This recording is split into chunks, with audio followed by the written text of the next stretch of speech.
जंगल के पास एक घास का मैदान था। एक मोटा ताजा गधा वहाँ हरी घास चरने आया करता था। एक दिन वह बड़े मज़े से घास के मैदान में घास चर रहा था। तभी जंगल से एक भेड़िया वहाँ आ गया और वह शिकार की तलाश में निकला था। उसे बड़े जोर की भूख लगी थी। गधे को देखकर वह बड़ा खुश हुआ और सोचने लगा, इस गधे का शिकार कर कई दिनों के भोजन का बंदोबस्त हो जाएगा। वह अवसर की ताक में एक पेड़ के पीछे छिप गया और गधे पर नज़र रखने लगा।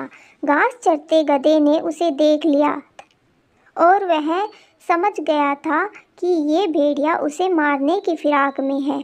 वह यह सोच ही रहा था कि भेड़िया उसकी ओर आने लगा और जान बचाने के लिए गधे ने एक युक्ति लगाई और वह लंगड़ाकर चलने लगा। उसे यूं लंगड़ाकर चलते देख भेड़िए ने पूछा, क्यों, क्या बात है? तुम यूं लंगड़ाकर क्यों चल रहे हो? क्या बताऊं भेड़िए भाई, मेरे पैर में कांटा चुभ गया है, बड़ा दर्द हो रहा है, इसलिए यूं लंगड़ाकर चल रहा हूँ। क्या तुम ये कांटा निकाल दोगे? भेड़िया चकित होकर बोला, मैं? गधे ने कहा, मैं जानता हूँ भेड़िया भाई, तुम मुझे खाने के बारे में सोच रहे हो, मगर जब तुम मुझे खाओगे तब ये कांटा तुम्हारे गले में अटक सकता है, इसलिए इसे निकालना जरूरी है। भेड़िए ने सोचा, गधा सही कह रहा है, खाते समय मैं बेकार की मुसीबत क्यों मोल लूँ। इसका कांटा निकाल ही देता हूँ, फिर इसे मारकर मज़े से खाऊंगा। वह बोला, जरा दिखाओ तो तुम्हें कहाँ कांटा चुभा है। गधे ने अपना पैर उठा दिया। भेड़िया उसके पैर के पास गया और कांटे को ढूंढने लगा।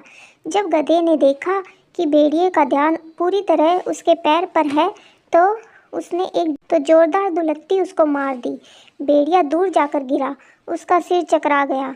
जब वह संभला और उठा तो देखा कि गधा उसकी पहुंच से बहुत दूर भाग चुका है। इस तरह अपनी सूझबूझ से गधे ने अपनी जान बचाई।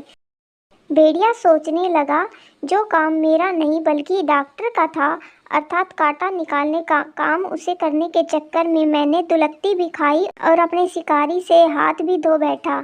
आइंदा से इस काम में मैं कभी हाथ नहीं डालूंगा जो मुझे नहीं आता।